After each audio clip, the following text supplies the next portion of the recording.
திடமான மனநிலை இல்லாதவர்கள், சாஃப்டாக இருக்கவங்க. இவங்க கலிபிள் அப்படிமோ ஆங்கிலத்தில். அதாவது இவங்களை எப்படி வேணால் மோல்டு பண்ணிக்கலாம் நம்ம. ஏன்னா இவங்களுக்கு வந்து அந்த புரிதல் கிடையாது. இப்போ நாய் பாவம், நாய் சாப்பாடு போடணும் அப்படின்னு நினச்சிக்கிட்டு இருக்காங்க. இவங்க வந்து அதான் இப்போ நாய்க்கு சாப்பாடு போடலாட்டி என்ன ஆகுனா, அந்த நாய் வந்து பசியில் இருக்காது. என்ன பண்ணியிருக்கும், ஒரு இடத்துல இருக்காது.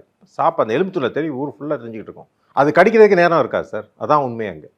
அந்த புரிதல் இவங்களுக்கு வரணும். இவங்க நினைக்கிறாங்க சோறு போடணும், இன்றைக்கி காலைல மத்தியானம் போடணும், நைட்டில் தெருநாய்க்கெல்லாம் வந்து ஒரு வேளை சாப்பாடு போட்டாலே அது பொழைச்சிக்கும். 2 நாளைக்கு ஒரு சாப்பாடு போட்டாலே பொழைச்சிக்கும். ஏன்னா அது வாழ்நாள் கம்மியாகுமே தவிர அது இறந்து விடாது. ஸோ இந்த புரிதலும் வர மாட்டேன். ஸோ எல்லாமே ரொம்ப கலிபிளாக இருக்காங்க, ரொம்ப இன்னசென்ட்டாக இருக்காங்க. இதை தான் வந்து அழகாக வந்து ஒரு இடத்துல அதை வந்து கட் பண்ணிட்டாங்க.